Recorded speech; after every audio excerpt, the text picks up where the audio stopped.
Hello and welcome to a yoga clip and my channel Yoga with Laura Ashland. We've been doing some small clips up to 10 minutes long on different parts of the body, so different sections of the body, mostly pertaining to the joints. So this is my buddy, and he or she is very simplified, but bones are bones. We don't see a lot of the tendon and the ligament here, but it might help us a little bit to talk about the shoulder girdle today, and the scapular plate in the back, and then we'll continue another series on the spine and go into the hip joint and go into the knee. So there'll be about 7 of these yoga clips coming to you, just so that you can understand a little bit of how the anatomy works. And he may fall over in the middle of this, and I'll hold on to him, and he really is just for a basic look of our anatomy so that we can understand a little bit more about it in general terms, enough to be safe on our mat as we're aligning and stacking these joints, in most cases stacking them, and in some cases not stacking them. So here we go. We've done the hands, and we've done the feet, and we've done the neck. So we did the upper part of the spine, but we're just going to kind of continue down the body into the shoulder girdle. And as you see here, this is the collarbone or the clavicle bone, and it comes out and attaches to kind of a U-shaped bone here called the acromion shield. And it's in this shield where impingement concerns can be if the arm is raised too high, because that shield doesn't necessarily lift or give, but the humeral head here at the top of the arm bone does such a great mobility, and the acromion shield has nowhere to go. So it ends up pressing or pinching into the rising lift of the humeral head. One wonderful thing about the shoulder is that it is really, really mobile. It allows the humeral head, and this is the humeral head, this is the humerus bone and the humeral head, it allows the arms to be very free. So in mobility, to circle around, it's an incredible joint in the body that allows such beautiful mobility. However, in the shoulder joint, there's not a lot of stability, because it doesn't, like we said earlier, give very much here. There's not a lot of tendon and joints in this area, tendon and ligaments in this area. Ligament is soft connective tissue, bone to bone, and tendon is muscle to bone. So there's not a lot here. They're very short. They're very short. They're not like in the hips where they're very long, right? Like the Achilles tendon, very long.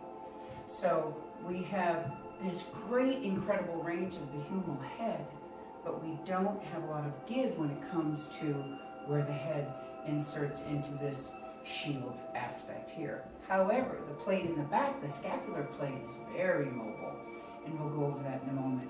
So here's my buddy. I've given him several names over the years.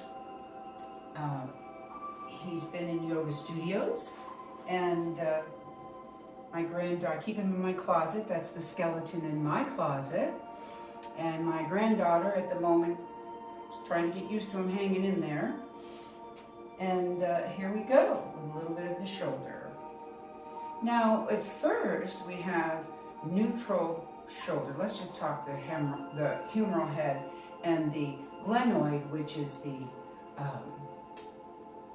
socket that the humeral head stays in. This socket is very shallow. It's like a saucer on its side.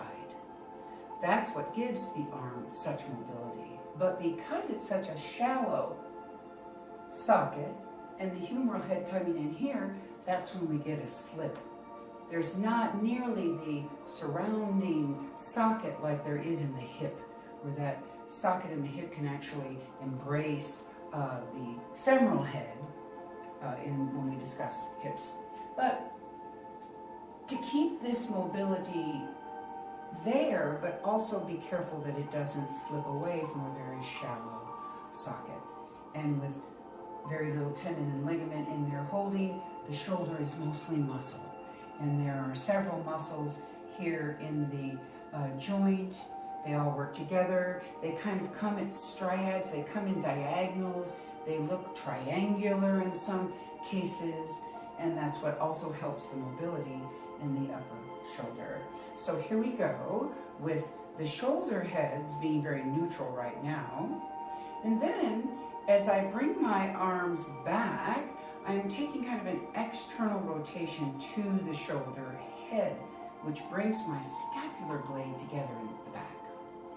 Here would be more internal rotation of the humeral head, calling this kind of the head. All of this is the shoulder, of course, including some of the top rib. So we want that shoulder to be neutral shoulder, not too far back, not too far forward, but mostly neutral. And most people, you can get a line that right underneath the earlobe would be where you would meet the shoulder head. Here's what happens to shoulders. They love to be earrings. So they love to come up. When we breathe, everything lifts. When we're happy, everything lifts. When we're fear or tension, things lift, including the eyes. Everything goes up. So this creates tremendous tension in the pectoralis, small and large, also in the throat, in the face, in the eyes. It goes all the way up into the forehead. So we're always working to keep a beautiful neutral shoulder. Again, not too far back, not too far forward, but the shoulder of integrity, of peace and calm, sloping naturally off the sides of the body. That's the safest for the shoulder. Now, often in a yoga class, you'll see a circle sweep up. We're going to circle up and circle back down. We're going to circle forward, turn the palm and circle behind.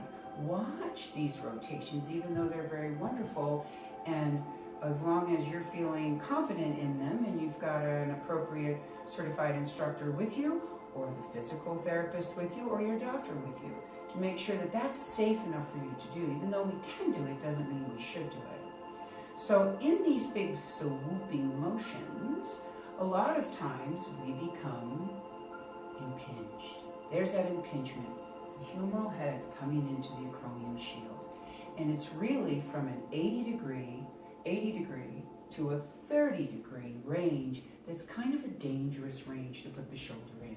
So when I'm often doing any extension of the arm, I always set up my base first and I set up the core.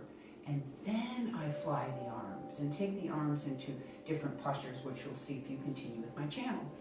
So to set that arm up, rather than swooping all the time, I like to stay close to the humeral head, put my fingers right on it, and then reach straight up. And I could take the hat off the shelf or reach for something that's high in a cupboard or any kind of reaching. This is safer. I went straight to what would be 0 degree, straight up. And then let it fold elbow to bring you back down. Now straight out, 90 degree, also safe. Turning the palm up will send my humeral head back. And as it goes back, the space is created so that when I choose to lift, if I choose to lift through that 80 to 30 degree risky cone of the area there, as if you were looking at it geometrically, if I choose to do that, I want to make sure that palm is up. I don't want to come from here, humeral head starts to congest right here. Okay? Even though I can do this, I shouldn't do this. Okay? So as you come out from the 90 degree, turn the palm up, then do your lifting as necessary. And again, all that 25% range from 90 to 0 is yours.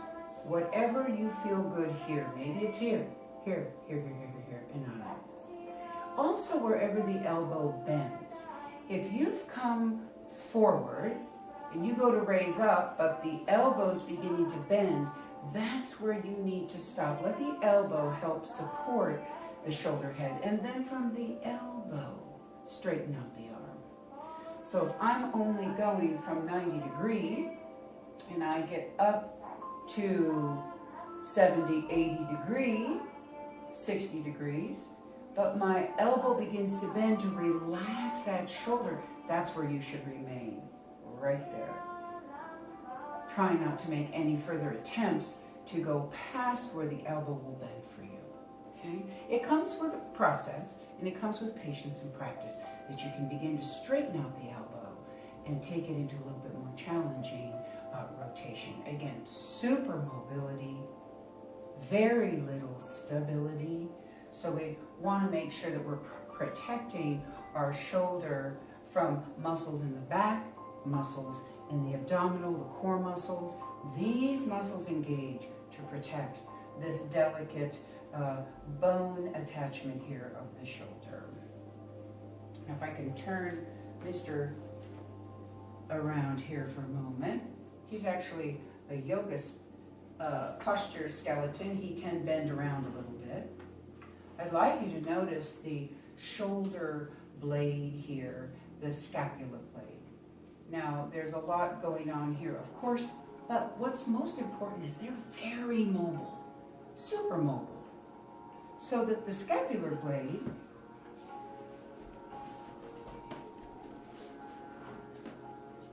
can come into a protracted, which I might bring it forward a little bit, or I can retract the shoulder blade and tuck it back.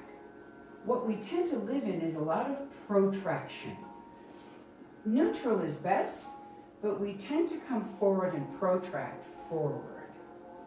That's the rounded shoulder syndrome, and the reading of the book, and the being on our machines, and the eating, and anything that's always forward of us, especially if you do office work.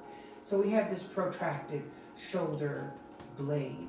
What we'd like to do is keep it in neutral, but in a lot of our postures, we do bring that shoulder blade into retraction. And then another wonderful thing that this blade can do is it can depress downward. So I can raise it up and down, very mobile in these bony plates here in the back. It also is affected by the ribs. Now on this is a very simple skeleton, but on this, the bony plate is a little in front and behind the rib cage here. So it has that movement. Yes, I'm moving ribs, but I'm really moving independently that bony plate. So having the shoulder come up to ears where we don't really like it to be is able to do this through the rib cage, the serratus muscles in the ribs, but also through the lifting of that scapular blade. Retracting it in, that strengthens the pecs in the front, and depressing it down. So there are wonderful shoulder movements that you can do just as exercise. They're very common, we've seen them quite a bit. So shoulder blades, humeral head, acromion shield, and how very delicate it is in this area of the body. So take good care of your shoulders. Be aware of your shoulders, where they are. Are we leaning, sitting, or are we lifted? It does change blood flow to the brain. It changes how the energy is transformed in the body, and how we can almost think better, react better, be better if we have good lifted posture. Namaste.